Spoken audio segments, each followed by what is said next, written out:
Bon après-midi, j'espère que vous m'entendez.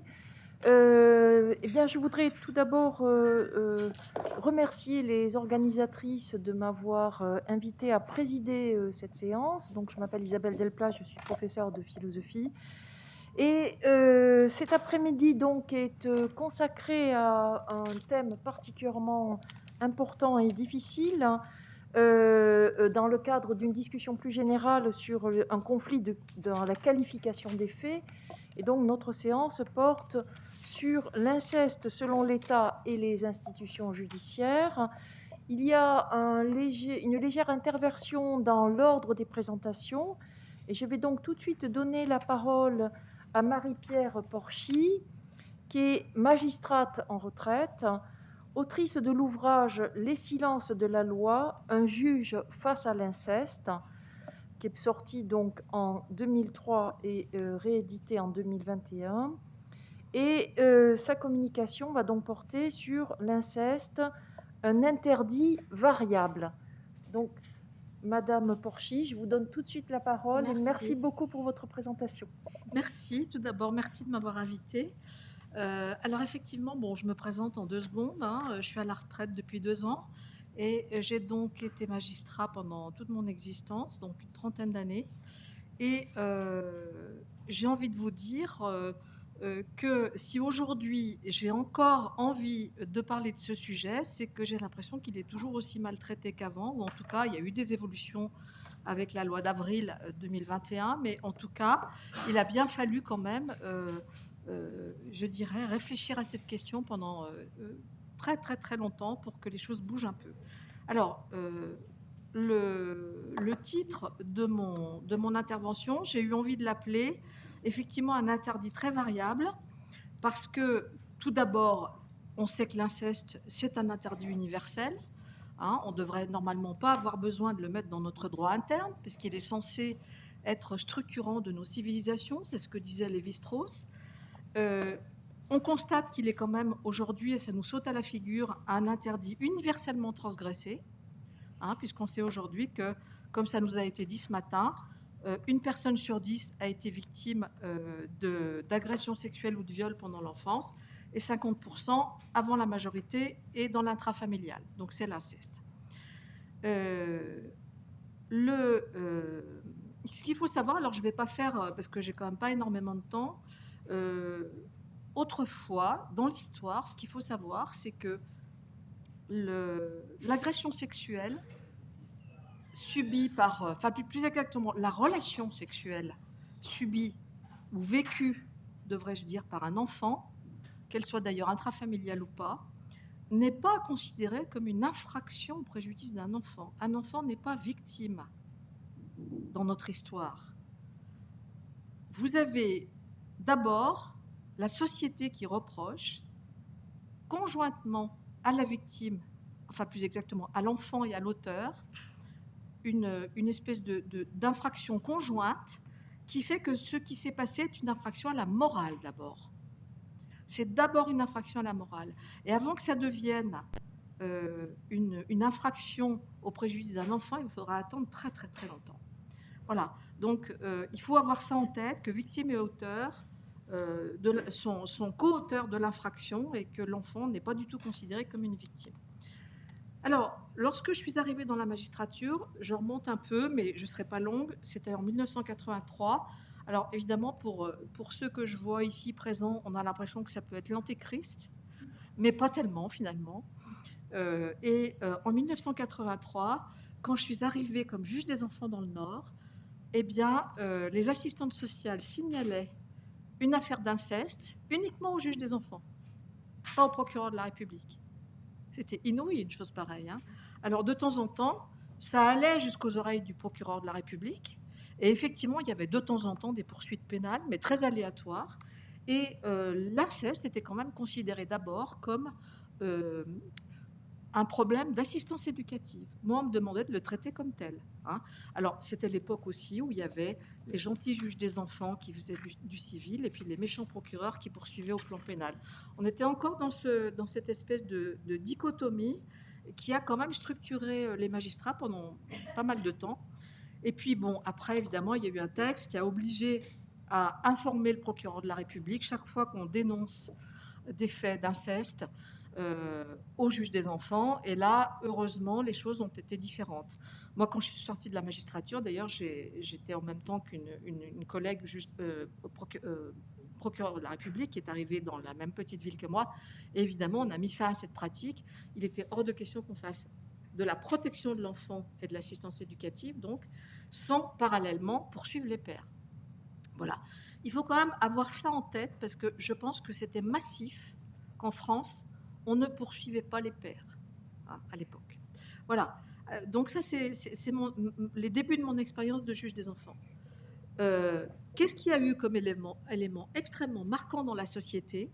Et ça, je crois qu'il faut le dire, parce que c'est Eva Thomas qui, en 1986, passe au dossier de l'écran, et que dans cette émission culte de l'époque, moi je peux vous dire qu'on regardait les dossiers de l'écran, eh bien, des hommes téléphonaient et ils disaient quasiment tous mais qu'est-ce que vous nous emmerdez? Là, on vit une super histoire d'amour avec nos filles et on ne voit pas pourquoi on ne continuerait pas. Voilà, donc on revendiquait l'inceste. C'était en 1986, donc 3 ans après que moi je suis arrivée dans la magistrature.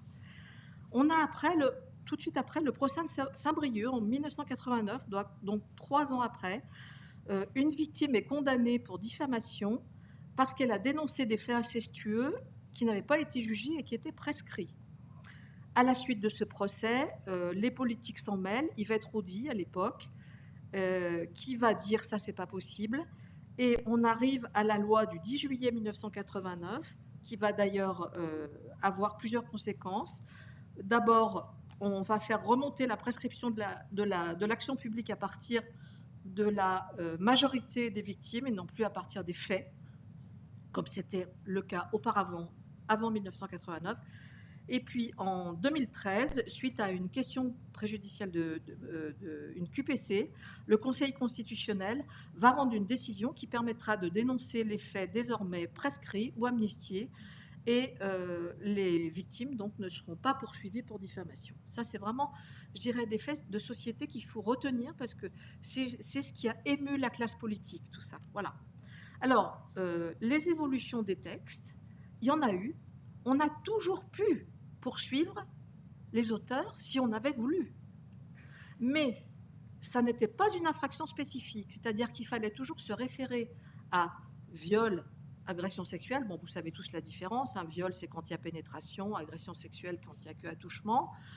Il fallait toujours se référer à cette distinction-là pour ensuite pouvoir poursuivre les pères en appliquant une circonstance aggravante, à savoir la circonstance aggravante d'enfant de moins de 15 ans ou la circonstance aggravante de ascendant quand c'était le père, donc la situation incestueuse.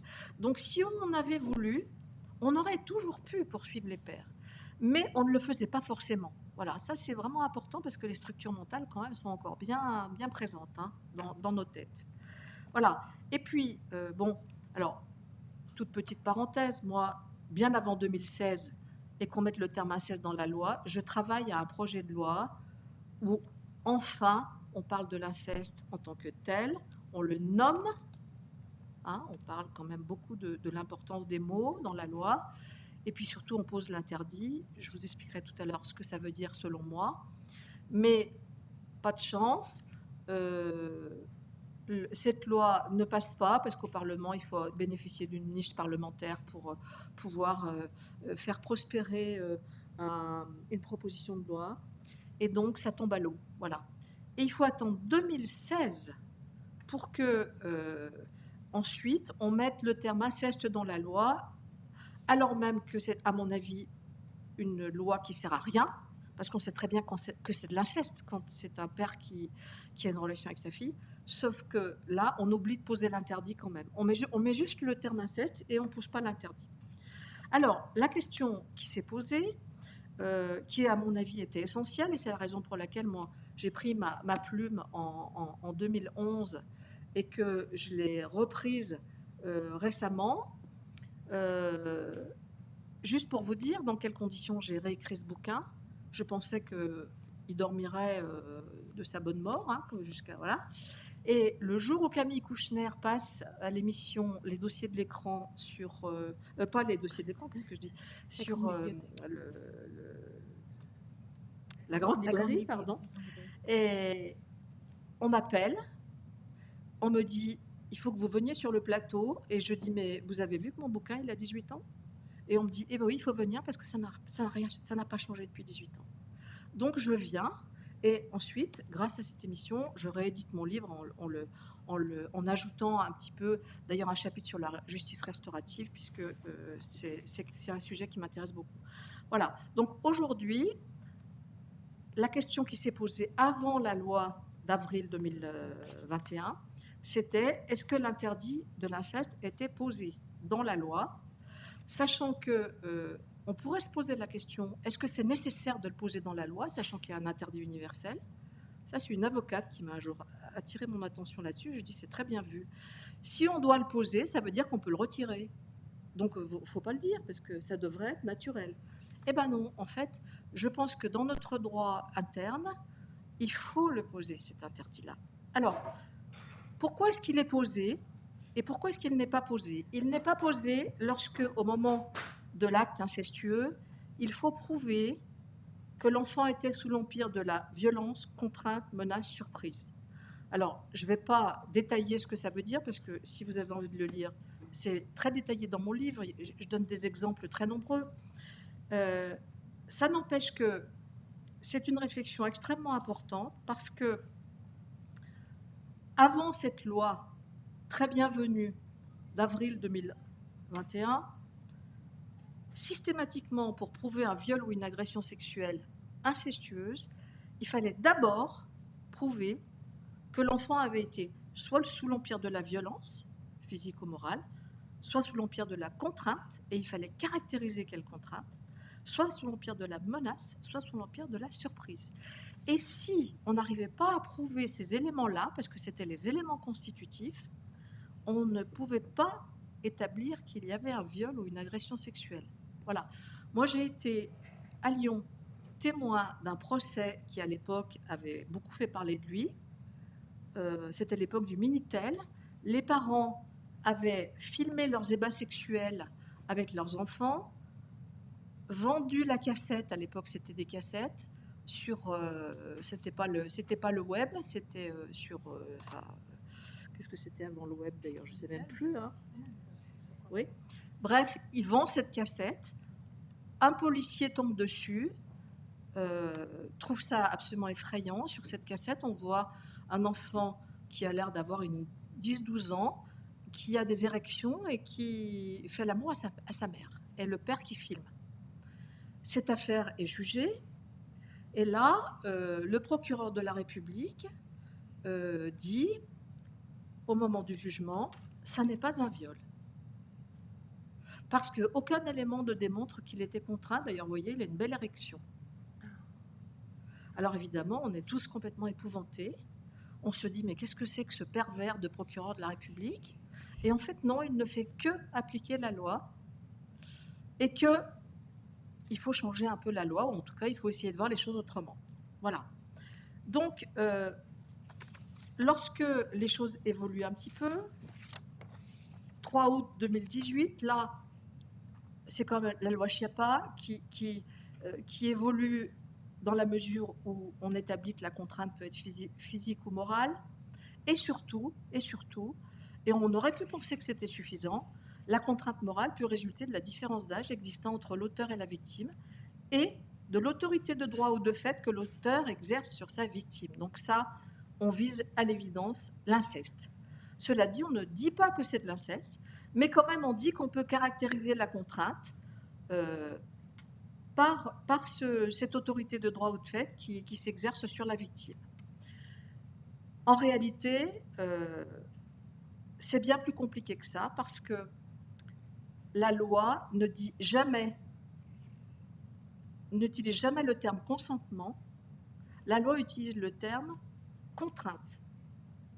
Et c'est deux choses extrêmement différentes, et actuellement il y a un amalgame absolument permanent, je pense qu'on le dira peut-être tout à l'heure dans les évolutions.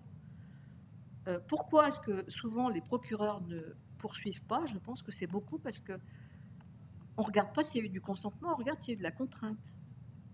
Le consentement, c'est dans la tête de la fille. La contrainte, c'est dans la tête du garçon, enfin, à supposer qu'on soit dans une relation hétérosexuelle.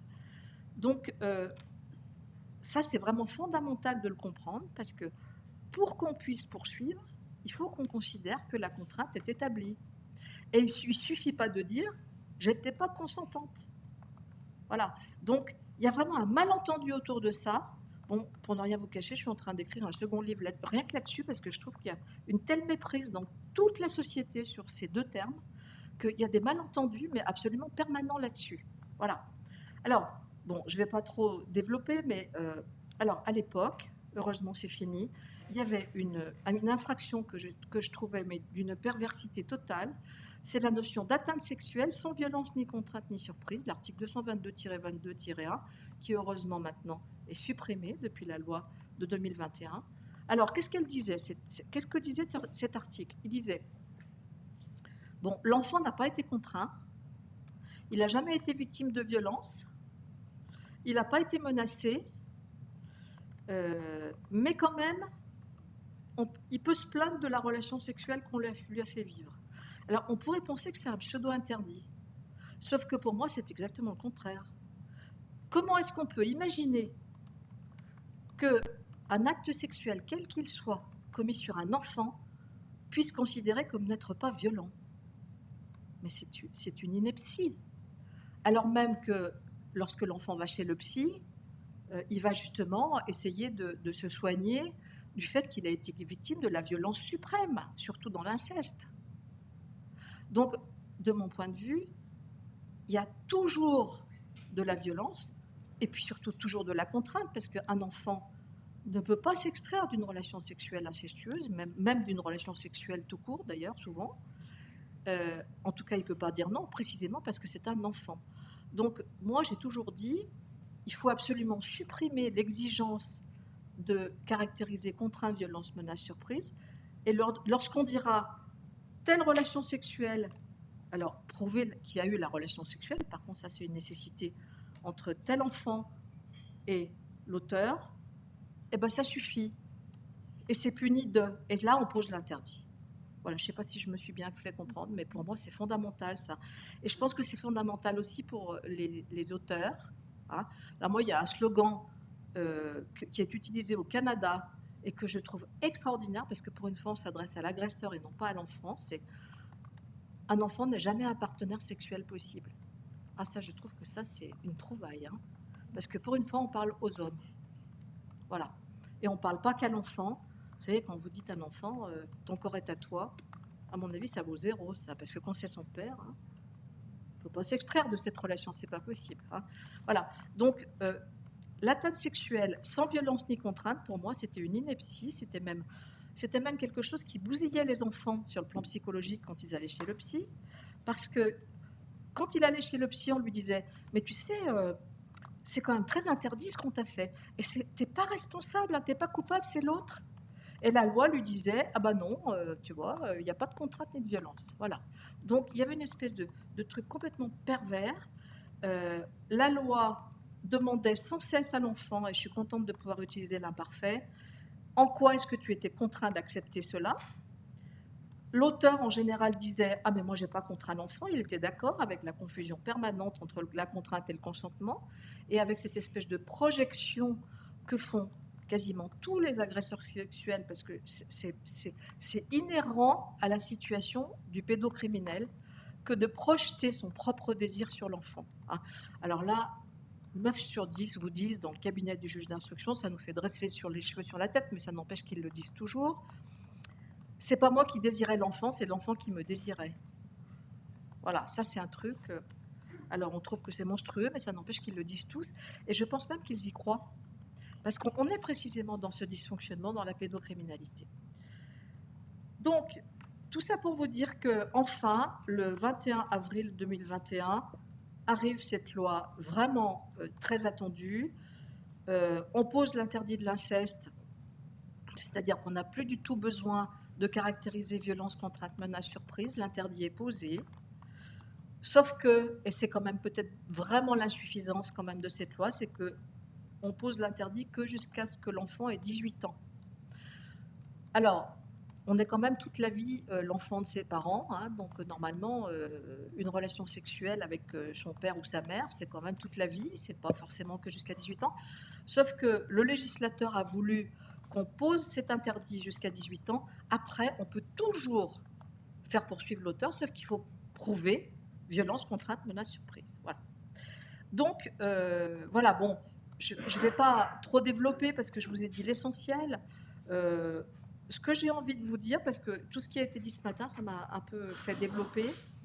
Moi, je pense qu'il faut aller plus loin. Et je pense que, notamment, la distinction entre viol et agression sexuelle, elle n'a pas beaucoup d'utilité. Je pense qu'il faudrait appeler ça des violences sexuelles.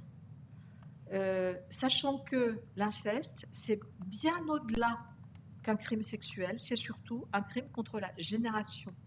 Donc on dépasse très très largement cette dimension sexuelle sur laquelle on est souvent très coincé. Alors est-ce qu'il n'y a eu que des attouchements ou de la pénétration? Souvent les gamins ils ne savent pas parce qu'ils ont eu tellement peur qu'ils ne se rappellent pas. Alors voilà. Et puis effectivement on disqualifie souvent, on correctionnalise parce qu'on ne peut pas tout faire juger par les cours d'assises. Donc ça n'a plus trop de sens ça. Hein.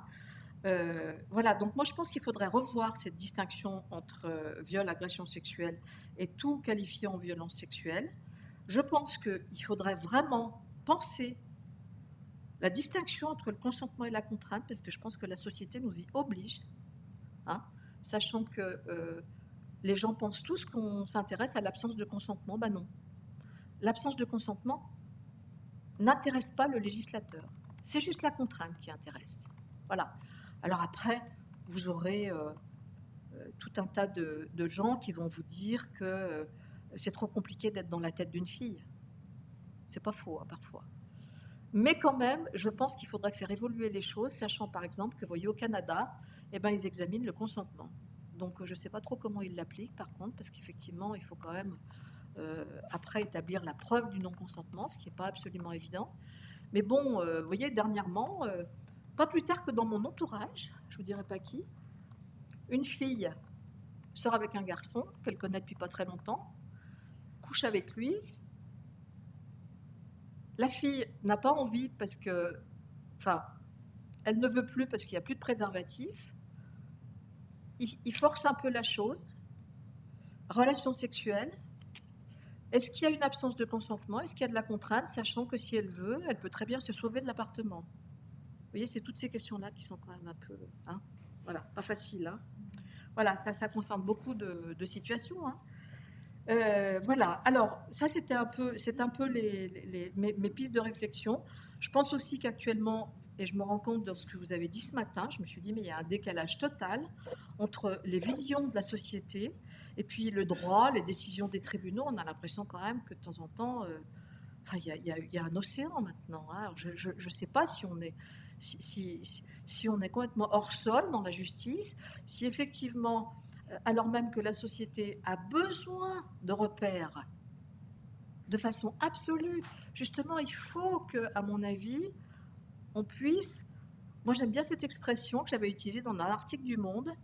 Je pense que pour l'exercice de nos libertés, il faut savoir où sont les interdits. Ça, je trouve que c'est passionnant. Parce qu'on est tous concernés un jour ou l'autre par cette histoire-là. Hein? Voilà, donc, moi, je pense que la loi, elle est extrêmement structurante de nos comportements privés. Il faut qu'elle existe. Après, il faut qu'elle soit un peu en phase avec les discours de la société, notamment par rapport à ces histoires de consentement. Mais il faut quand même qu'on mette je dirais qu'il faut qu'il y ait une espèce de... Ça faut que ça se rejoigne, quoi. Il faut que ça se rejoigne. Et qu'on n'ait pas l'impression que les classements sans suite des parquets, on ne comprend plus rien. On se dit, mais pourquoi il y en a 8 sur 10 Voilà. Il y en a 8 sur 10 parce que consentement et contrainte, c'est pas pareil. Voilà. Alors, j'ai envie juste de vous dire que, et ça c'est un petit peu les réflexions de ce matin qui m'ont fait compléter un peu, je pense qu'on ne peut pas réduire le problème incestueux à une difficulté liée au rapport de domination, au rapport sexiste. Je pense que c'est insuffisant à la compréhension du problème. Alors c'est vrai qu'il y a eu un glissement de vocabulaire qui prouve qu'effectivement, on est quand même dans des histoires très souvent dans des rapports de domination. Il n'y a qu'à voir les termes qui étaient utilisés dans ces affaires-là. On est passé de la puissance paternelle à l'autorité paternelle, et ensuite on a glissé à autorité parentale.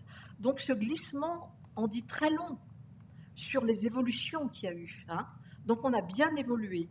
Mais ça n'empêche que on ne peut pas dire, je pense, que le problème incestueux se réduit au problème d'un rapport de domination entre les sexes. Je pense que c'est très insuffisant et que si, à supposer qu'on arrive à résoudre cette question, eh ben, je pense qu'il y aura encore de l'inceste. Parce que je pense que l'inceste, ça fait partie d'une forme de maltraitance familiale et que cette maltraitance concerne tout le monde, y compris les femmes et les hommes. Alors on pourra dire que les femmes ont intériorisé le rapport de domination et qu'elles le mettent en pratique. C'est pas impossible, mais ça n'empêche que je pense quand même que ça fait partie de la maltraitance familiale qui se reproduit de génération en génération et qu'il faut aller au-delà d'un problème de sexisme ou de féminisme. Voilà, ça c'est un petit peu ma façon de voir par rapport à ce qui a été dit ce matin. Sachant qu'aujourd'hui, moi, je me fais beaucoup de soucis sur un autre sujet dont on ne parle pas. Ce sont les atmosphères incestuelles. Et ces affaires-là, il n'y a pas de passage à l'acte, mais ça n'empêche que psychiquement, les enfants sont mis dans une espèce de flou par rapport à l'interdit de l'inceste.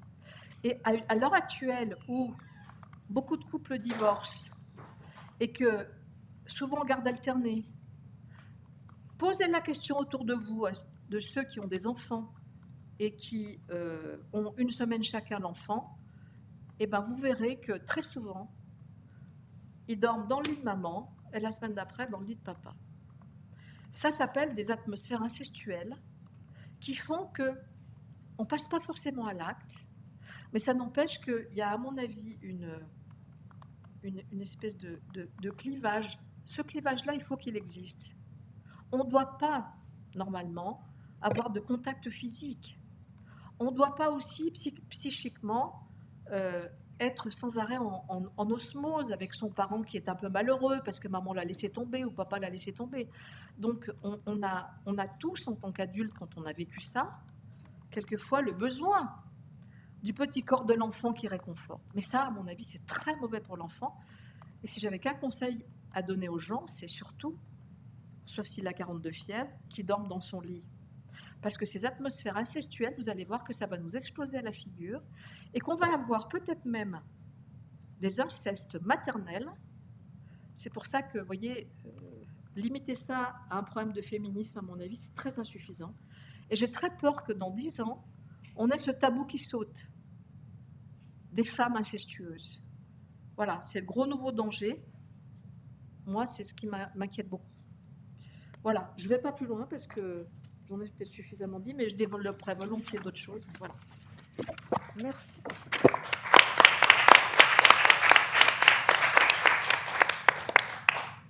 Merci beaucoup. On a décidé qu'on posait toutes les questions après les 3 interventions. Donc, on va peut-être, mais si vous avez résolu le problème de visio, où est-ce qu'on en est? Oui, tout va bien. Monsieur Très Rosenzweig? bien. Ah, il est là. Est-ce que vous nous entendez, Monsieur Rosenzweig? Je vous entends. Ah, parfait. Très bien. Moi, je vous entends. Monsieur Rosenzweig, donc je vais vous laisser la parole. Donc, Jean-Pierre Rosenzweig est magistrat, ancien président du tribunal pour enfants de Bobigny, et il va intervenir sur rendre justice aux enfants. On vous écoute. Merci beaucoup. Merci. En étant désolé de ne pas être des vôtres, mais je suis de garde de petits-enfants, donc à l'autre bout de la France. Très rapidement, donc, pour répondre à votre question sur le thème général de l'inceste vu par l'État et par les institutions judiciaires, je ferai, comme Madame Brossard, je me présenterai en 20 secondes, toujours dire d'où on parle. Donc, j'étais magistrat honoraire, juge pour enfants. mais je suis aussi enseignant en Master 2 sur le droit pénal des mineurs, notamment des mineurs victimes. Je suis membre du bureau du Conseil national de la protection de l'enfance, ce n'est pas inintéressant. J'ai été, il n'y a pas très longtemps, membre de la SIAZ, donc de la commission sur ce qu'on appelait les abus sexuels et ce que personnellement j'appelle les violences sexuelles, puisque je combats le concept d'abus sexuel qui laisse à penser qu'il y a un usage normal de la sexualité des enfants. Donc, j'étais membre de la SIAZ avec le rapport qui a été rendu récemment, et j'ajouterais, vous allez voir, c'est pas superfétatoire, je revendique d'être l'auteur des circulaires sur l'enfance maltraitée en 1983, où on n'a justement pas pu aborder la question de l'inceste parce que les choses, entre guillemets, n'étaient pas mûres.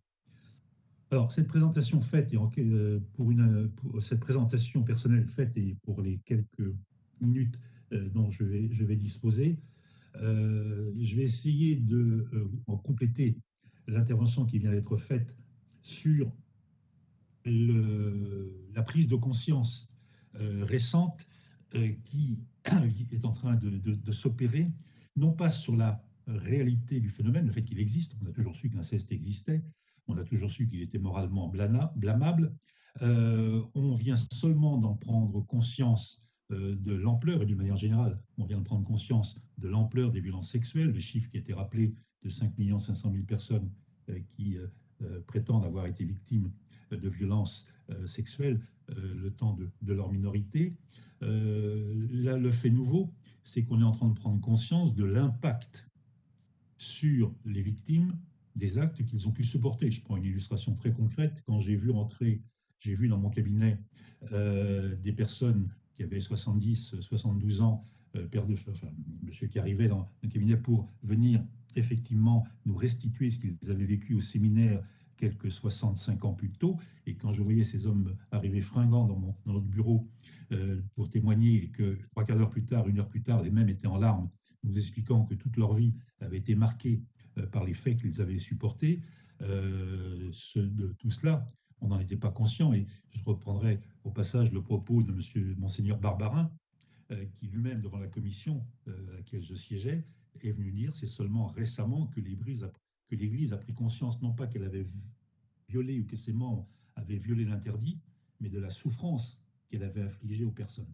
Donc le fait nouveau, c'est peut-être de prendre conscience de l'ampleur, mais surtout de prendre conscience des conséquences que cela a pu avoir. Alors effectivement, la loi s'est adaptée ou a dû s'adapter. La question qui est posée, c'est de savoir effectivement s'il y a encore des adaptations qui sont possibles.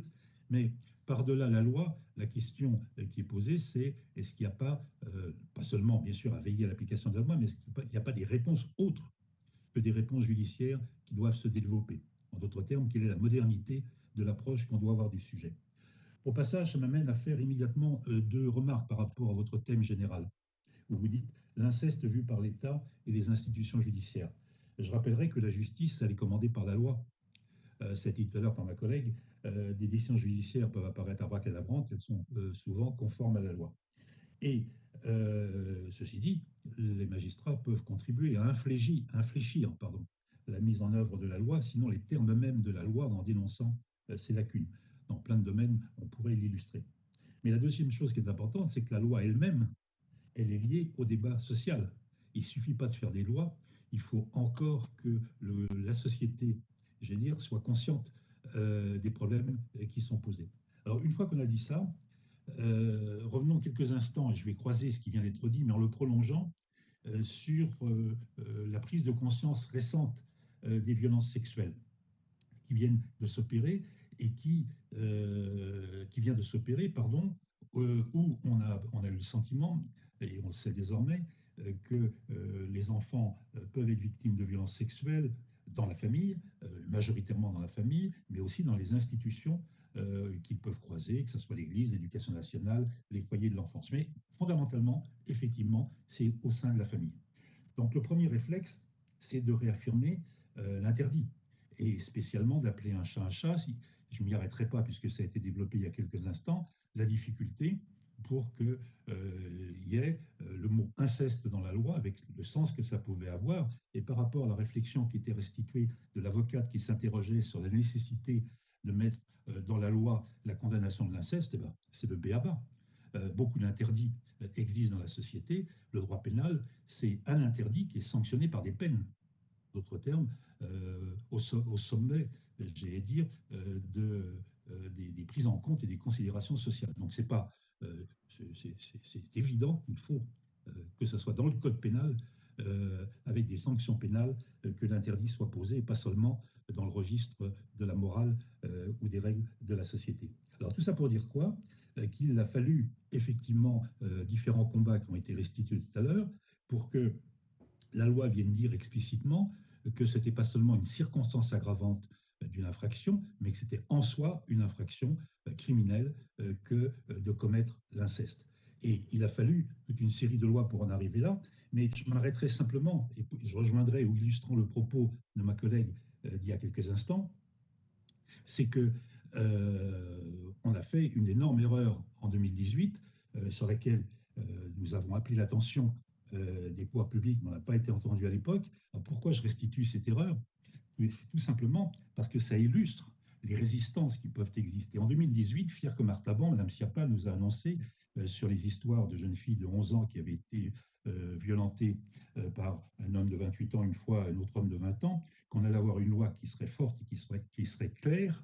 On est venu dire, on a voulu dire qu'il y avait une présomption de non-consentement des relations sexuelles d'une personne de moins de 15 ans avec un adulte. On n'a pas pu poser, il était impossible qu'on puisse poser une présomption irréfragable, c'est-à-dire absolue. Donc c'est une présomption relative, et à partir du moment où c'est une présomption relative, certains juges, certains jurés peuvent estimer que dans telle ou telle situation, la preuve n'est pas rapportée, qu'une violence ou une contrainte, une emprise a pu exister ou être exercée à l'encontre de la victime. C'était un débat faussé que de rester sur le débat sur le consentement, et nous nous battions pour dire qu'il fallait poser une règle très simple, une règle qui soit objective. Quelqu'un qui a plus de 18 ans n'a pas le droit d'avoir des relations avec quelqu'un qui a moins de, en l'espèce, qui a moins de 15 ans. Il fallait sortir de la subjectivité pour être dans l'objectivité. Nous avons échoué en 2018.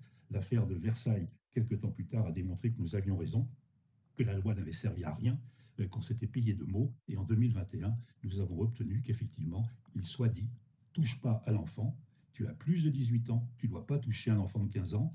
C'est un fait objectif que d'avoir une relation sexuelle, c'est un fait objectif d'avoir moins de 15 ans, c'est un fait objectif que d'avoir 18. On sort de la subjectivité, on sort de ce débat faussé tel qu'il a été décrit tout à l'heure excellemment bien, qui fait que finalement, c'est vers la victime qu'on se retourne alors qu'on devrait se tourner vers l'auteur.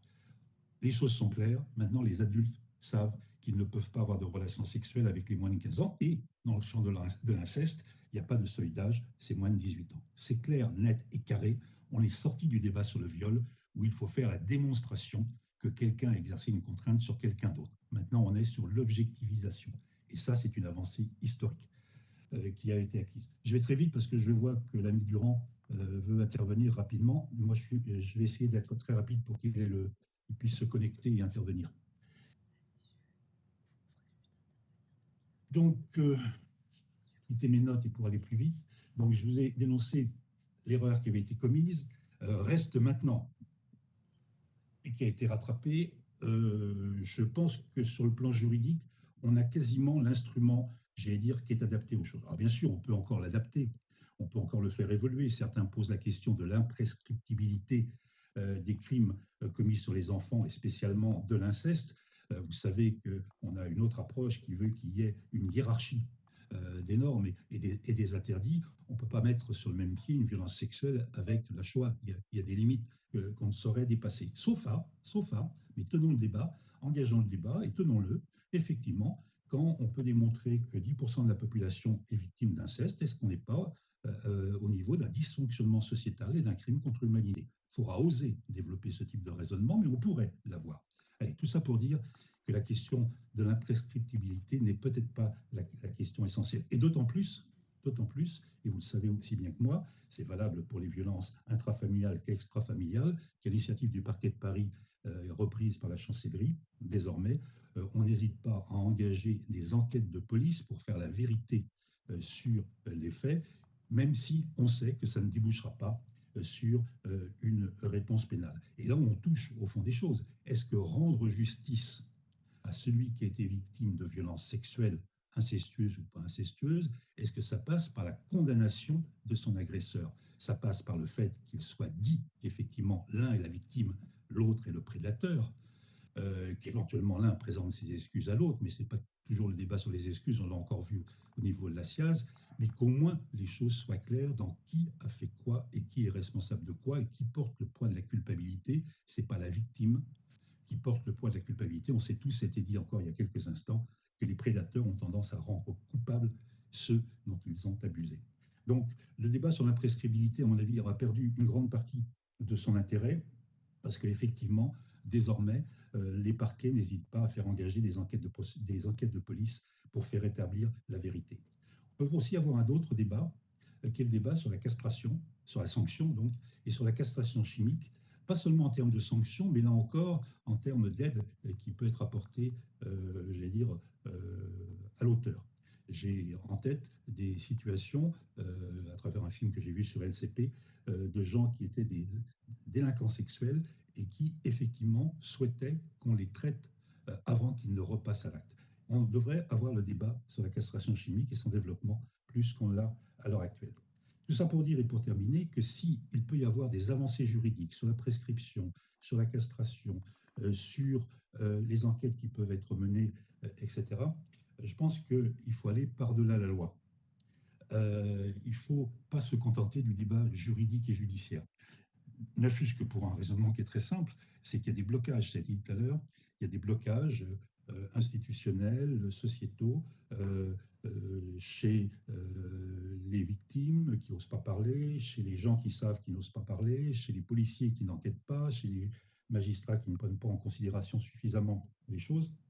Donc on voit bien que changer la loi pour utile et nécessaire à titre symbolique, et à titre technique ne peut pas suffire. Il faut aller au-delà. Alors on a engagé le débat, on l'a engagé dès 1981 pour libérer la parole. On a cautionné aussi sur le plan technique cette démarche. Je fais référence notamment à la procédure Mélanie qui a été développée au Québec et qui a été introduite en France par les gendarmes et qui veut que l'on va, j'allais dire, améliorer les conditions dans lesquelles on recueille la parole de l'enfant sur le plan technique, en y mettant des personnels qui sont dédiés, mais des personnels qui sont choisis par les enfants. On ne va pas décider que telle personne va interroger l'enfant, on va laisser l'enfant choisir son interlocuteur de façon à pouvoir plus facilement parler. On va enregistrer ces auditions pour éviter d'avoir à les répéter. Enfin bref, il y a toute une série de techniques qui ont été développées qu'il faut bien sûr maintenir.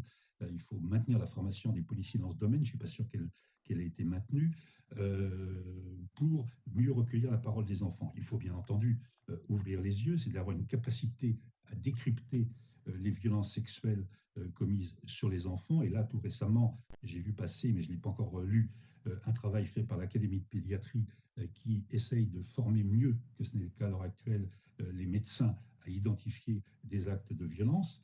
Troisièmement, il faut, donc on voit bien que le travail est loin d'être achevé, il faut aussi mieux gérer la réponse qui peut être judiciaire, mais qui, avec son intérêt, punir, tout simplement. Il y a un interdit, et un interdit qui est criminel, il y a des faits criminels qui ont été commis, il faut qu'on rende des comptes de ce qu'on a pu faire, il faut aussi mettre à l'écart, il y a des gens qui sont dangereux et qui peuvent être réitérants, mais dans le même temps, on sait tous que la gestion purement judiciaire touche cette limite, par exemple, c'est la famille qui est sanctionnée. On voit bien combien on voit, on a vu des familles complètement détruites par la gestion de la révélation des faits. Non pas bien sûr qu'il fallait cautionner un seul instant les faits, mais et c'est le combat qu'on a mené un certain temps avec M. Coutenceau, le docteur Coutenceau, avec Daniel Zaguri, avec quelques autres, pour faire en sorte que la détention provisoire des personnes qui étaient poursuivis pour inceste soit mieux gérée. L'expérience démontrant, c'est le docteur Coutenceau qui le disait, que des passages à l'acte révélés ont très peu de chances d'être réitérés. Quand ça se passe dans le secret de la famille, il y a réitération, très régulièrement réitération, on le sait tous.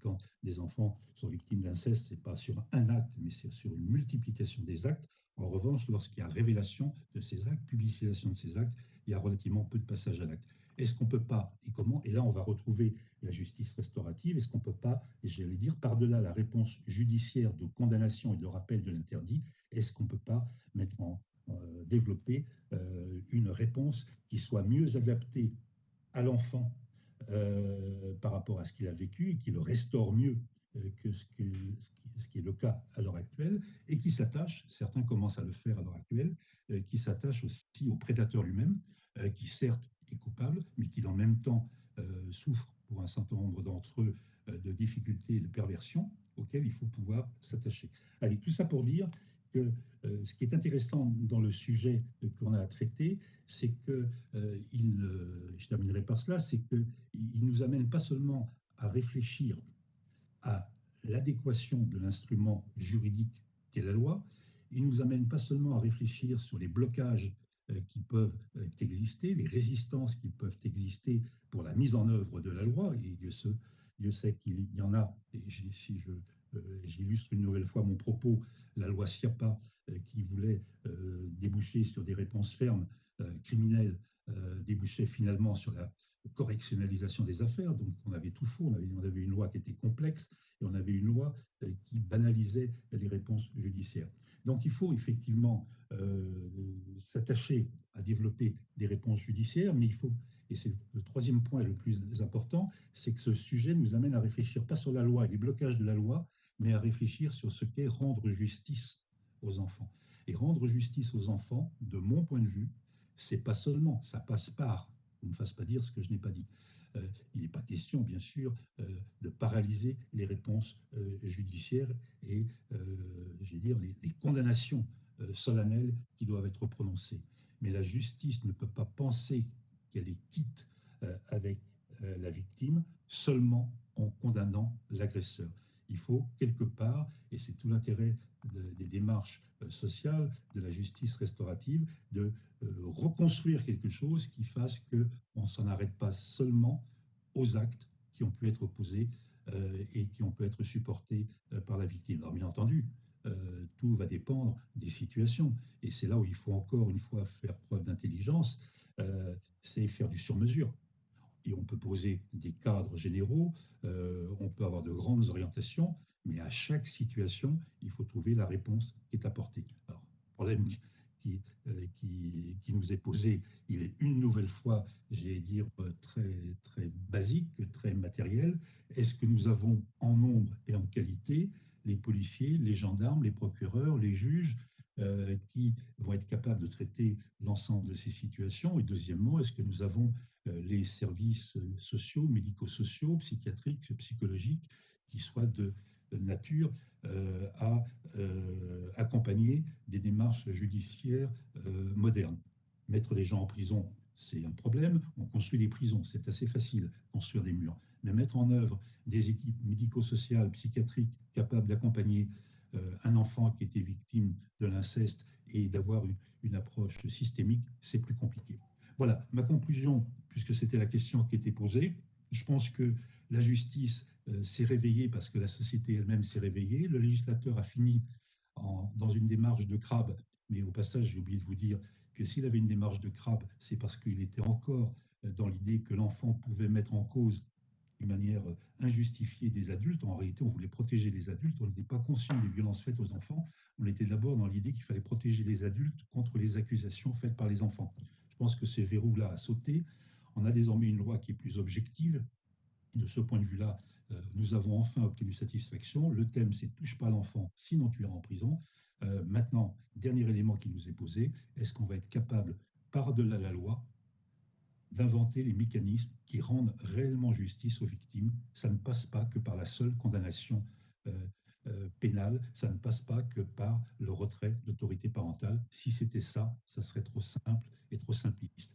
Et comme toute conclusion, ben, elle a une surconclusion. Moi, la question que je me pose, c'est pas seulement celle de savoir comment nous allons réagir à ceux qui ont commis des actes incestueux ou plus généralement des violences sexuelles faites aux enfants, c'est la question de savoir comment fait-on pour que demain, il n'y en ait plus, ou en tout cas qu'il y en ait moins. Et là, personne n'a encore trouvé la démarche. Alors, il faut effectivement un débat de société, effectivement, il faut, entre guillemets, apprendre la relation aux uns et aux autres, la relation des enfants aux adultes, des adultes aux enfants. Les enfants doivent savoir et être préparés à savoir dire non. Il faut préparer les adultes à ne pas passer à l'acte. Mais là, ce n'est pas une loi. C'est bien plus compliqué que ça. Ce n'est pas par une loi qu'on pourra tenir cet objectif.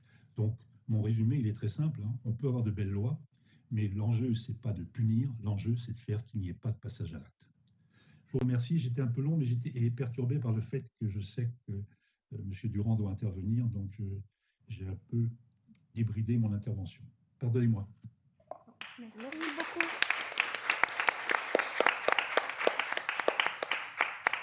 Bon, tout à fait, vous Je vous avez laisse là. Merci. parfaitement respecté le timing.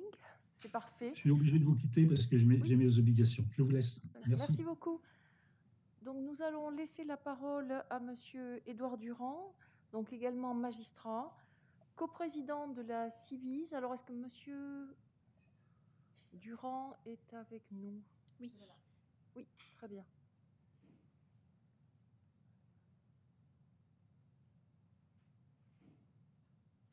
Alors, par contre, je n'arrive pas à vous épingler.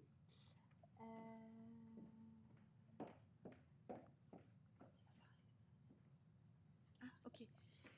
Donc, qui est coprésident de la Civis, c'est-à-dire la commission indépendante sur l'inceste et les violences sexuelles faites aux enfants, et qui va donc intervenir sur l'inceste, comment lutter contre un crime de masse qui contamine toute la société. Monsieur Durand, vous avez la parole. Bonjour à toutes et à tous. Est-ce que vous me voyez? Est-ce que vous m'entendez? Très bien, parfaitement. Très bien, merci beaucoup. Merci, mesdames, de votre invitation.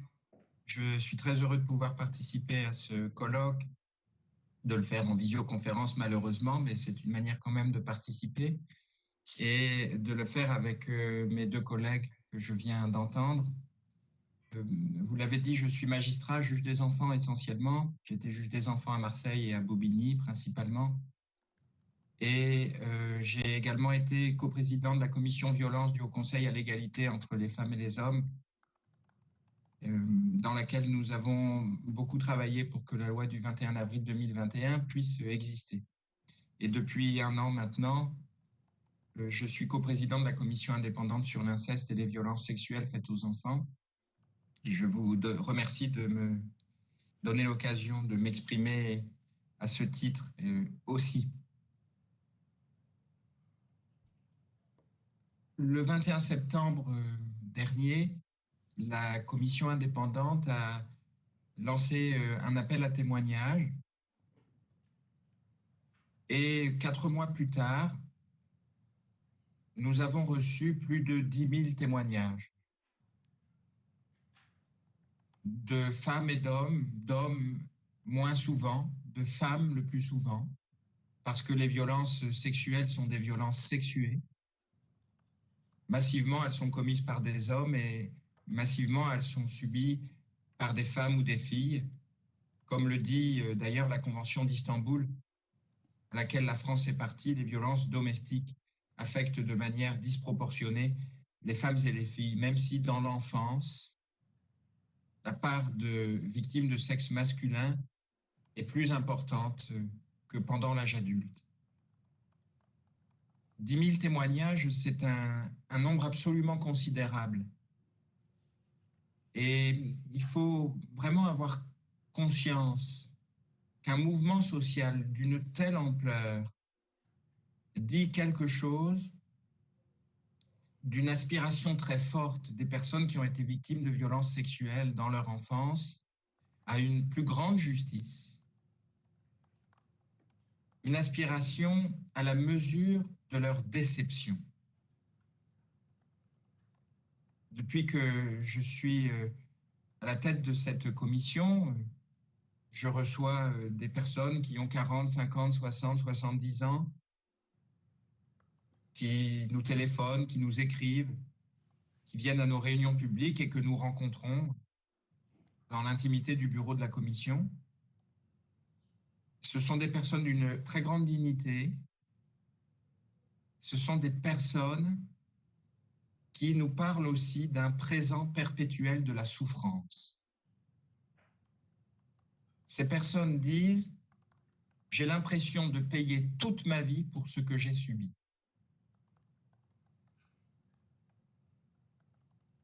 Il y a une personne, une femme d'une quarantaine d'années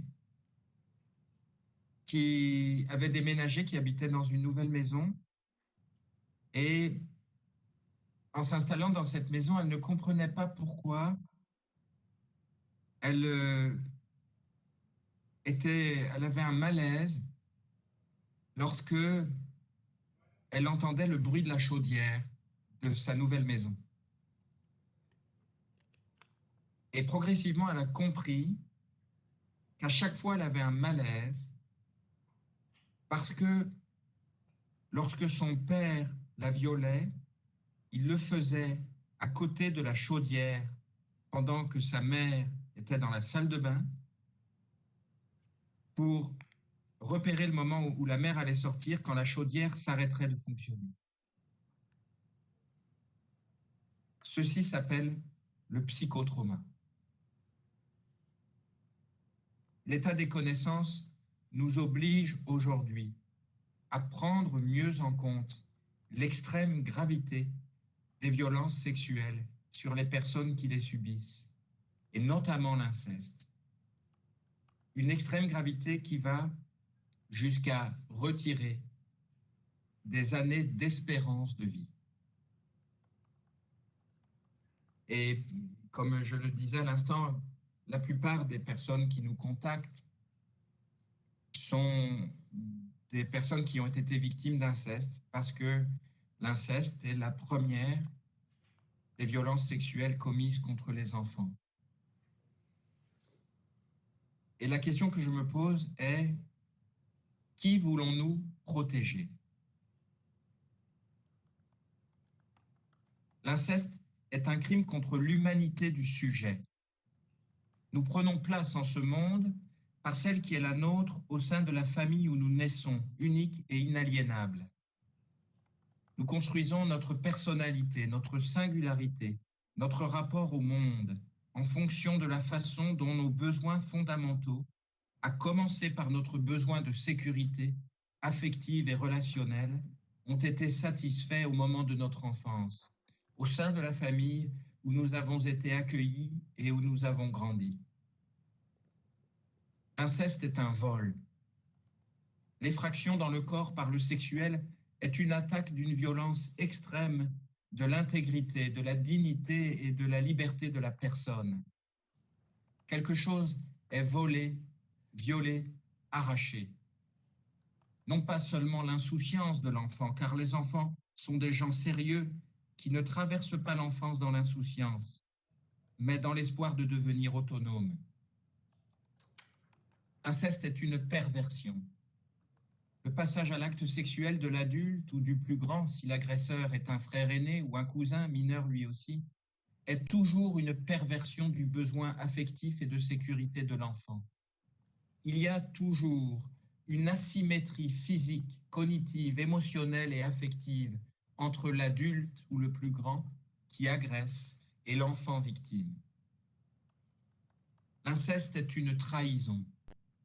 La stratégie de l'agresseur, telle qu'elle a été conceptualisée par le collectif féministe contre le viol, a une double finalité: jouir du corps contraint de l'autre et assurer son impunité. En faisant de la victime un corps-objet, en la chosifiant, le passage à l'acte incestueux rompt la relation et détruit le langage. L'inceste est une manipulation. Comme le précise la psychiatre Liliane Daligan, les enfants se dessinent souvent sans bouche, car l'agresseur a interdit à l'enfant de parler pour assurer son impunité. C'est le mauvais secret, celui qui contamine et isole. C'est la menace qui enferme la victime dans un piège. L'inceste est une œuvre de mort. Je ne suis pas dans une tombe, mais je suis quand même un peu morte. Ces mots confiés par une jeune femme à la commission indépendante sur l'inceste et les violences sexuelles faites aux enfants disent bien à quel point l'inceste a des conséquences d'une extrême gravité sur le bien-être de l'enfant, mais aussi sur son développement et donc durant sa vie entière. Souffrances somatiques, psychiques, psychotraumatiques, attaque de l'estime de soi, de la vie affective et sexuelle, de la confiance dans l'autre et dans la société. L'inceste est un problème politique. L'inceste n'est pas une affaire privée. La façon dont nous protégeons nos enfants montre l'idée que nous nous faisons de nous-mêmes. L'ampleur de l'inceste, par le nombre et par la gravité des faits, est un problème de sécurité publique et de santé publique. Nous avons un devoir collectif. Nous devons permettre aux femmes et aux hommes victimes d'inceste de bénéficier des soins spécialisés qui apaisent la souffrance, permettent de reprendre sa vie en main et dissipent l'emprise de l'agresseur qui colonise la victime par la mémoire traumatique. Nous devons lutter contre l'impunité des agresseurs en prenant mieux en compte la parole des victimes d'inceste et des personnes qui les protègent. Or, la société leur adresse une injonction paradoxale. Aux enfants victimes, nous disons « parle », et à leur mère ou autres proches attentifs, nous disons « protégez vos enfants », mais nous ne les croyons pas. La société a progressé, elle ne banalise plus l'inceste. Elle doit progresser encore. Les enfants victimes existent, ils sont sous nos yeux, à la maison, à l'école, à l'hôpital, au tribunal. Nous devons leur inspirer confiance, les chercher et les protéger. Ces enfants doivent pouvoir se dire « je peux lui dire, il va me croire et me protéger ». La question est « qui voulons-nous protéger ?» Et c'est pourquoi la loi du 21 avril 2021 était si importante. Et c'est pourquoi il fallait tenir au concept juridique de présomption de contrainte, non pas d'ailleurs de présomption de non-consentement, mais de présomption de contrainte. Parce que dans ce rapport asymétrique, dans ce rapport de domination, le passage à l'acte sexuel de l'adulte, le passage à l'acte sur le plan de la génitalité est toujours une perversion du besoin de sécurité de l'enfant. Là où l'enfant espère une attention affective, il est trahi par un passage à l'acte génital qui est hors du champ de son développement. L'acte sexuel n'est donc possible que par la contrainte, et il fallait l'écrire dans la loi. Et il aurait d'ailleurs été possible et conforme à nos principes d'écrire dans la loi une présomption irréfragable de contrainte. Le problème est que nous avons tendance à utiliser nos principes fondamentaux pour faire écran entre l'enfant et la protection. Le principe de la présomption d'innocence, auquel je suis attaché comme tout le monde, n'a jamais été pensé pour générer un système d'impunité des agresseurs. Le principe d'égalité devant la loi pénale, de l'égalité des délits et des peines, du caractère général impersonnel de la loi n'ont jamais été pensés pour générer un système d'impunité des agresseurs. Si donc nous vivons dans un système d'impunité des agresseurs que caractérisent les 70% de classement sans suite, c'est que nous interprétons mal nos principes.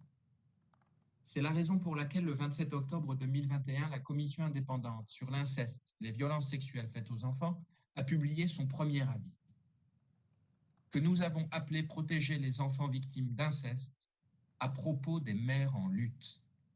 Parce que, entre le moment où le président de la République nous a désignés pour constituer cette commission et l'appel à témoignage du 21 septembre, en à peu près 8 mois, nous avons reçu des centaines d'appels au secours de parents, de grands-parents, d'oncles et de tantes, mais dans la quasi-exclusivité des cas de mères, qui étaient confrontés aux institutions judiciaires, sociales, sanitaires que nous représentons tous aujourd'hui dans ce colloque, et qui se sont vus être accusés de manipulation et de mensonges parce que leur enfant leur avait dit en rentrant de week-end ce que nous appelons un viol incestueux.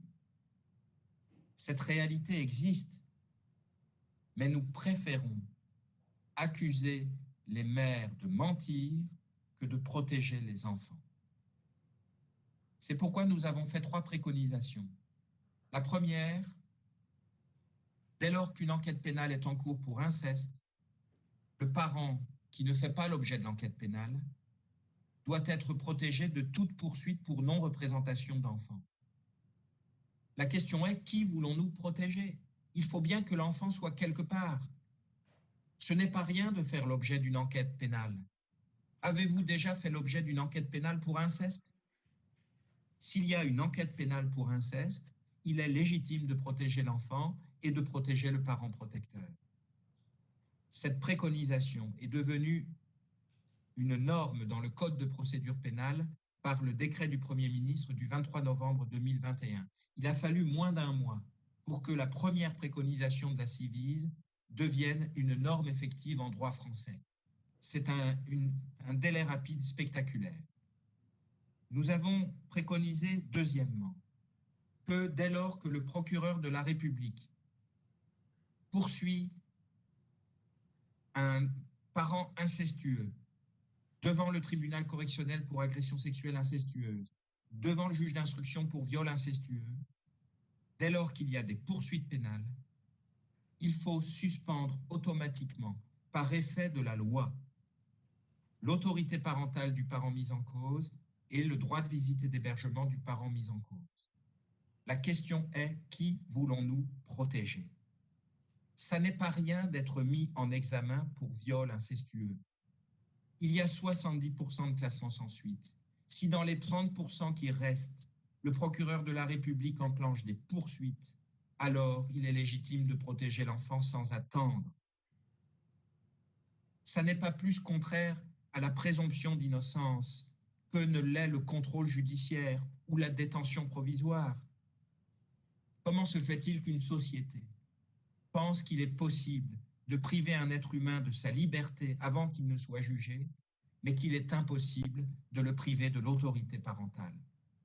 C'est donc que pour nous, l'autorité parentale reste un instrument patrimonial et non pas un outil juridique pour assurer la protection et le développement de l'enfant. Nous avons dit enfin, troisième préconisation, que dès lors qu'un parent est déclaré coupable d'inceste, l'autorité parentale doit lui être retirée automatiquement. Je suis désolé de le dire, c'est fondamental, c'est central, parce que violer son enfant est une transgression extrême de l'autorité parentale et qu'on ne transgresse pas la loi impunément.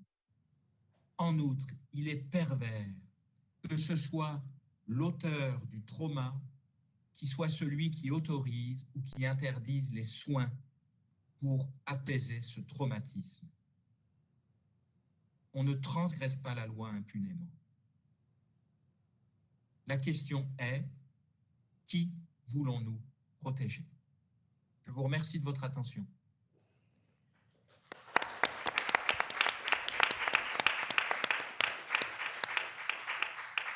Merci beaucoup pour votre intervention. Donc, on peut ouvrir la discussion. Je vais donc prendre peut-être une série de questions. Alors, j'ai compris que M. Rosenzweig n'avait pas pu rester avec nous. Donc, les questions s'adressent donc à Mme Porchy et à M. Durand. Alors, oui, malheureusement, oui. À 4h15, je devrais vous quitter. Alors, on va commencer par les questions qui s'adressent à vous, de ce fait-là. Quelles sont les questions pour M. Durand? Oui. Bonjour, je suis donc Nathalie Mazot, également magistrate. En tant que juge d'application... J'en profite pour saluer ma collègue Marie-Pierre Porchy. J'ai eu une affaire en tant que juge d'application des peines où un père incestueux qui a été donc condamné, et notamment un suivi socio-judiciaire avec une interdiction de contact, m'a sollicité pour lever cette interdiction de contact et reprendre des contacts avec ses enfants. Donc, ça fait plusieurs années qu'il ne les a pas vus. La mère vit à Valence. Excusez-moi, madame. Je n'ai pas bien entendu. Enfin, Le son n'a recommencé qu'en cours de votre question. Si vous pouvez la reprendre depuis le début. Ma question est, faut-il systématiquement retirer l'exercice de l'autorité parentale? Cela nécessite-t-il pas, je dirais, une réflexion plus approfondie au cas par cas? Parce que dans la réalité, il s'avère, dans certaines situations, qu'il y a une vraie volonté de part et d'autre de renouer des liens après la condamnation pénale, après une période de séparation imposée. Et que doit-on faire? Moi, juge d'application des peines, alors j'ai pris une décision, évidemment, hein, mais que dois-je faire lorsque je suis confrontée à cette réalité, qui est que ce n'est pas parce qu'on décrète la fin des relations que les relations cessent. Oui, elles cessent le temps des interdictions judiciaires, elles cessent le temps de la prison, mais tout cela a une fin, et que doit-on décider? C'est-à-dire s'en désintéresser en se disant que tant qu'il y a la prison, tant qu'une peine d'emprisonnement est exécutée, tant qu'il y a une interdiction dans le cadre d'un suivi socio-judiciaire, eh bien, la justice est là pour y veiller, mais qu'après, ma foi, ça ne nous concerne plus? Ou est-ce qu'on met ce temps à profit pour accompagner, rétablir des relations qui, quoi qu'il en soit, reprendront sans nous? C'est une question, je n'ai pas la réponse. Très bien. Merci beaucoup. Bonjour, chers collègues. Merci de votre question. Je pense que la question est celle des principes d'action que nous nous fixons. Quand vous interrogez un juge, moi y compris bien sûr, hein, je ne suis qu'un collègue parmi d'autres, nous répondons invariablement, moi je fais du cas par cas. Moyennant quoi nous faisons toujours la même chose. Dire je fais du cas par cas est une manière de ne pas rendre compte de notre jurisprudence, comme un médecin rendrait compte de sa clinique. Je pense que pour faire du cas par cas, pour ajuster nos décisions à des situations individuelles, il faut absolument avoir en tête de grands modèles. Je pense qu'il faut systématiser le retrait d'autorité parentale. Il faut écrire dans le Code civil, lorsqu'un parent est déclaré coupable de faits incestueux, l'autorité parentale lui est retirée automatiquement. Parce que pour l'instant, la loi nous laisse à nous autres, citoyens juges, le pouvoir de décider, moyennant quoi ce n'est quasiment jamais prononcé. Moyennant quoi la réalité, dans le plus grand nombre des cas, est qu'un parent qui exerce contre son enfant des violences extrêmes continue d'avoir l'autorité parentale sur lui. Je pense que c'est injuste, inefficace et pervers.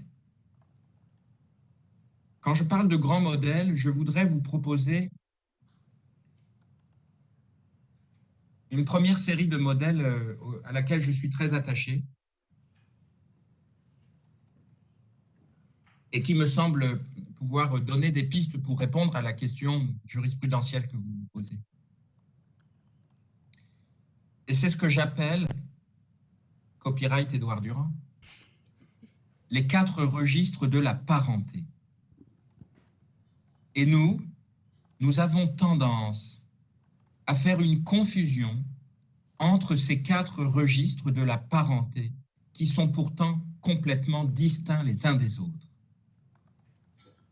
Ces 4 registres de la parenté sont la filiation, l'autorité parentale, le lien et la rencontre. La filiation, l'autorité parentale, le lien et la rencontre sont des registres complètement différents de la parenté. Mais nous avons tendance à penser que dès lors qu'il y a la filiation, il faut qu'il y ait l'autorité parentale, le lien et la rencontre. Oui, c'est son père. Oui, ce père a violé son enfant, mais c'est son père. Je ne dis pas que ça n'est pas son père, quoique les psychologues et les travailleurs sociaux disent parfois qu'un père qui viole son enfant n'est pas un père, au sens humain ou psychique du terme, mais juridiquement c'est son père. Mais ça n'est pas parce que c'est son père qu'il doit conserver l'autorité parentale. Ce n'est pas parce que c'est son père qu'il doit être celui qui va permettre ou interdire à l'enfant d'aller en vacances au bord de la mer, de porter un appareil dentaire, d'aller à un goûter d'anniversaire. Pourtant, la réalité est celle-ci. Les professionnels qui accueillent des victimes d'inceste dans des maisons d'enfants spécialisées doivent aller en prison faire signer un père incestueux pour que l'enfant bénéficie de soins. Excusez-moi un instant. Je vous demande un instant. Merci. Excusez-moi, je suis un peu en retard, mais je voudrais quand même finir sur ces 4 registres de la parenté. La deuxième distinction est celle qu'il y a entre le lien et la rencontre. Lors de la démarche de consensus sur les besoins fondamentaux des enfants en protection de l'enfance, un rapport que je vous conseille de relire de février 2017, le comité d'experts auquel j'appartenais avait auditionné le docteur Jean-Louis Nouvel, qui était un pédopsychiatre, qui a transformé ma vie de juge des enfants en m'apprenant la différence entre le lien et la rencontre. Il dit, le lien, c'est psychique. La rencontre, c'est physique. Et il ajoute, parfois, la rencontre physique attaque le lien psychique. Et pour ma part, j'ajoute, parfois, il faut aider l'enfant à se délier, à se défaire de la présence de l'agresseur à l'intérieur de lui, qui colonise ses pensées, qui l'empêche d'apprendre à écrire, d'apprendre à lire, de jouer et même de dormir.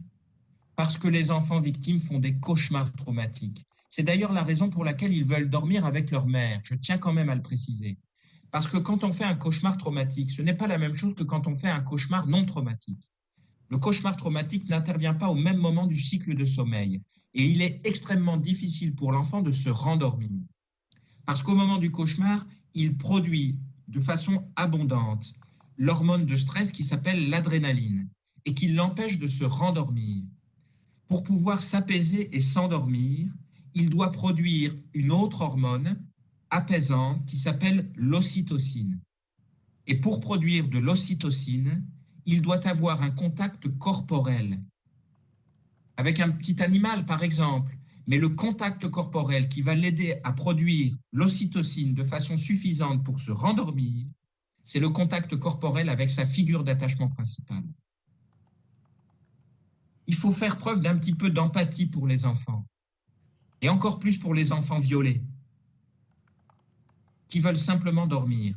Alors, j'admets qu'il est possible. Moi, j'ai vu comme juge des enfants, un enfant qui voulait absolument revoir son père et sa mère. Il avait été violé par ses 2 parents. C'est extrêmement marginal, mais parfois ça arrive. Et il avait été, même les parents l'avaient fait violer par le chien. Et bien, 4 ans après, il voulait voir ses parents. Parce que nous n'avions pas travaillé le détachement. Et c'est justement au moment où l'enfant se détache que nous voulons absolument reconstruire le lien. Parce que nous disons c'est son père après tout. Il faudra bien que l'enfant fasse avec. Oui, c'est son père. Et oui, malheureusement, l'enfant devra faire avec. Mais ça n'est pas parce que c'est son père, il faut qu'il ait l'autorité parentale, qu'il y ait le lien et la rencontre. Je reconnais que c'est compliqué. Je reconnais que nos métiers sont difficiles. Mais je pense que pour les aborder et générer de la sécurité pour les enfants, En tout cas, ces 4 registres de la parenté m'ont toujours beaucoup aidé. Très Voilà ce que je intéressant, voulais je vous répondre. remercie. Je vous remercie beaucoup. Je vous prie de m'excuser de devoir vous quitter. Et bon courage et bonne continuation. Merci beaucoup. Merci infiniment. Merci, au revoir.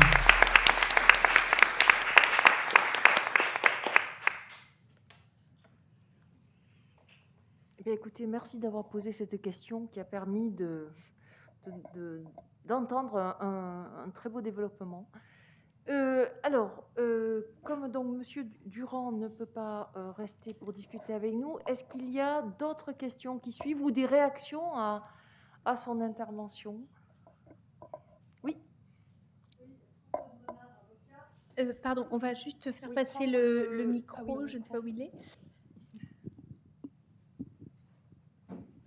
Merci. Françoise Monard, avocat. Je suis tellement contente d'entendre un magistrat dire toutes ces choses parce que j'ai 42 ans de bar et pendant 42 ans, j'ai combattu aux côtés de ces femmes, de ces mères qui se battent pour faire suspendre le droit de visite du père incestueux. Je revois encore ce petit gamin de 3 ans qui hurlait pour ne pas partir avec son père et sa mère qui essayait de le retenir. Et bien évidemment, c'est ma cliente qui était folle et le père qui était beau gosse et qui présentait bien, qui évidemment était un père parfait. Et ces choses, c'est vrai qu'on les oublie jamais. Hein. C'est difficile à vivre pour eux. C'est aussi des choses qui nous traumatisent. Et donc, je suis très contente d'entendre qu'on peut enfin supprimer le droit de visite et l'autorité parentale du père incestueux.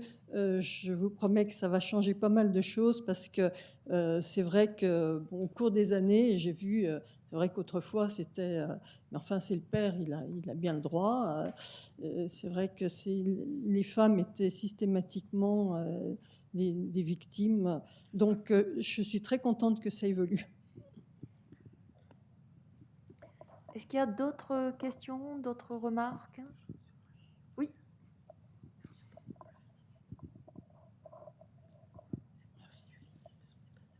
Oui, simplement. Alors, c'est aussi une question ouverte, mais une préoccupation effectivement quand même sur la protection des enfants. C'est vrai que,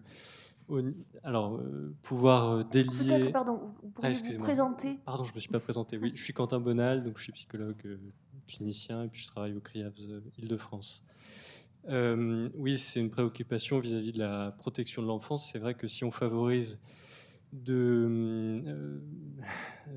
alors je ne sais pas si je dois dire délier ou rompre des liens ou distendre des liens, mais c'est vrai que là, on évoquait le cas d'un enfant qui avait été abusé par ses 2 parents. C'est vrai que la question de savoir où va l'enfant ensuite et dans quel cadre il est accueilli, la famille élargie, c'est pas toujours possible ou souhaité. Et c'est vrai qu'au niveau des institutions publiques, les structures existent, mais souvent l'enfant se retrouve dans un parcours quand même assez chaotique. Voilà, c'est plutôt. Je ne sais pas si je me suis bien fait comprendre, mais c'est vrai qu'au niveau des structures d'accueil et du cadre d'accueil de l'enfant, je pense qu'il y aurait un effort à faire aussi dessus. Eh bien oui, les structures existent, mais. Est-ce qu'il y a. Vous pouvez faire passer les micros.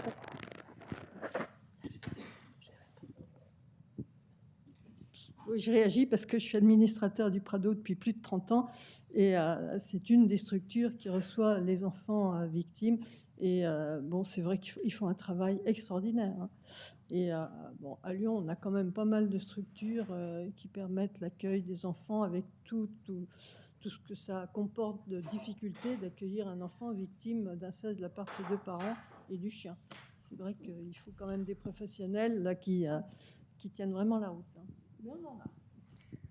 Oui, Madame, ah oui. Oui, bonjour. On a travaillé ensemble dans le passé, donc je vous reconnais. Alors, c'est vrai qu'il faut savoir qu'en France, il y a une seule structure, qui accueille les enfants victimes d'inceste, c'est l'association Docteur Bru, dont la présidente fait partie d'ailleurs de la Civise, aux côtés du juge Durand. Une seule structure qui est très spécialisé dans la prise en charge des filles, et que des filles d'ailleurs, pas de garçons. C'est-à-dire qu'on n'a aucune structure d'accueil pour les garçons en France spécifique de l'inceste. Et cette structure-là accueille des filles qui n'ont plus aucun contact parental parce que le père en prison et la mère qui a pris parti pour le père. Dans les autres structures dont vous faites état, maître, il faut quand même savoir que, bon, certes, il y en a qui sont très bien, mais on mélange, et c'est quand même, de mon point de vue, un gros problème, les enfants victimes de tout. Et quand même, être victime d'inceste, c'est quand même une spécificité, hein, c'est quand même pas n'importe quel préjudice.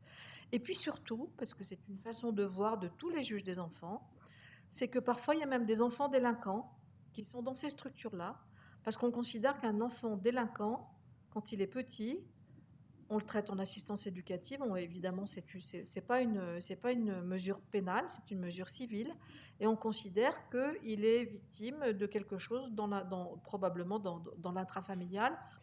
Et il n'est pas du tout rare que dans ces situations-là, l'enfant qui a été victime d'inceste soit survictimisé dans le cadre de son placement par un autre enfant qui est placé. Ça, c'est quand même un vrai problème. Voilà. Donc, quand même, je trouve que c'est pas évident de prévoir quelque chose en France. Je ne sais pas du tout si à l'étranger, il y a de meilleurs modèles. Mais en tout cas, je ne suis pas sûre que ça soit une solution extraordinaire. Mais bon, on n'a pas d'autre solution quand il n'y a pas d'autre solution familiale, de toute façon. Voilà. Moi, je voulais juste ajouter quelque chose, peut-être par rapport à ce qu'avait dit le juge Rosenweg. On vous a dit tout à l'heure que maintenant l'interdit est posé, alors on n'est plus dans la situation incestueuse, hein. L'interdit est posé par le législateur lorsqu'il y a un enfant de moins de 15 ans et un adulte et un majeur, hein, dans le cadre d'une relation sexuelle, qu'effectivement c'est interdit, qu'on n'a plus besoin de prouver violence, contrainte, menace, surprise. C'est pas tout à fait exact. En fait, ce qu'il faut dire, c'est qu'il y a la clause Roméo et Juliette. C'est-à-dire que le législateur exige quand même que pour poursuivre l'auteur, il faut qu'il y ait au minimum 5 ans d'écart entre la victime et l'auteur. Pourquoi ? Enfin, moi, je trouve ça très justifié. C'est parce qu'il faut permettre la sexualité entre les adolescents, et que si on se met à mettre des interdits moraux sur certains âges, voilà. Donc, on a estimé qu'au-dessus de 15 ans, il faut quand même qu'il y ait 5 ans de différence avec la personne avec qui il a la relation sexuelle, parce que voilà, c'est un peu la réalité, et qu'il n'y a pas forcément c'est pas forcément une relation imposée. Voilà.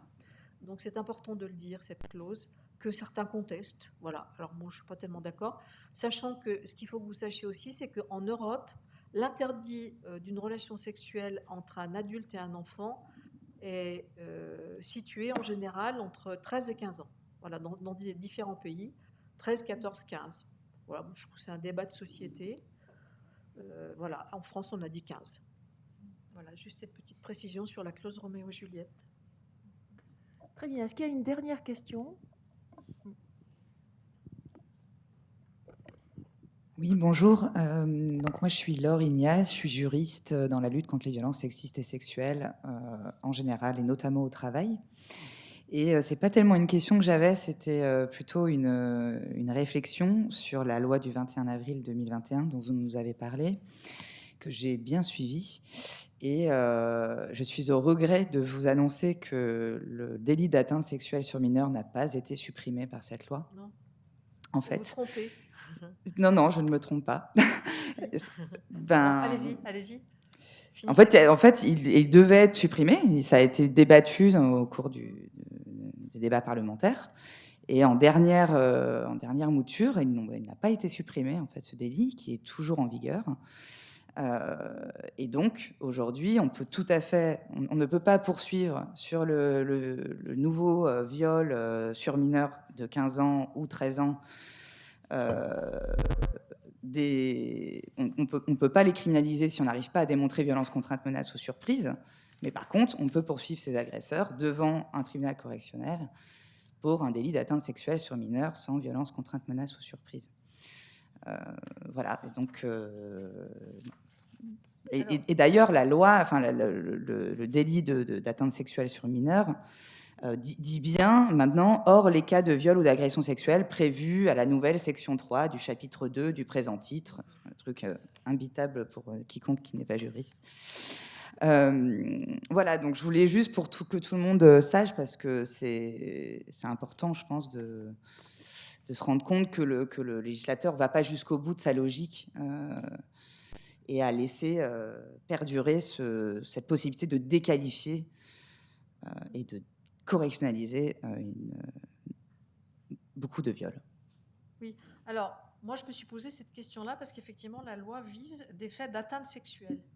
Mais cette qualification ne concerne absolument pas l'atteinte sexuelle qui existait autrefois dans l'article 222-22-1, à savoir qu'autrefois, l'atteinte sexuelle, c'était l'agression ou le viol sans contrainte, ni violence, ni menace, alors que là, on ne fait plus référence à ces éléments constitutifs. Donc, en fait, il faut relire le texte pour voir que ça vise les autres situations, parce qu'en fait, la complexité de la loi du 21 avril 2021, c'est qu'elle vise de multiples situations en fonction de l'âge des enfants. Et on voit bien que le législateur a été coincé en disant « Oui, mais alors là, dans cette situation, comment est-ce qu'on fait ?» Et il y a un moment donné où il fallait rajouter cet article, parce que sinon, il y avait certaines situations où on ne pouvait plus poursuivre personne. Donc, on a rajouté l'atteinte sexuelle, mais qui ne vise pas du tout l'atteinte sexuelle d'avant. Ça, je vous assure, parce que moi, j'ai bien étudié la question, et le législateur n'a jamais voulu, justement, c'était bien ça le problème, hein, cette ancienne atteinte sexuelle qui posait problème, il n'a jamais voulu la remettre. Hein. Donc, moi, je m'inscris absolument en faux sur ce que vous dites. Hein. Voilà. Alors après, lisez tous, et puis vous ferez... bon. Non, c'est pas qu'on a des lectures différentes, parce que maintenant, tout le monde s'accorde pour dire qu'effectivement, on n'a pas fait renaître l'atteinte sexuelle d'avant.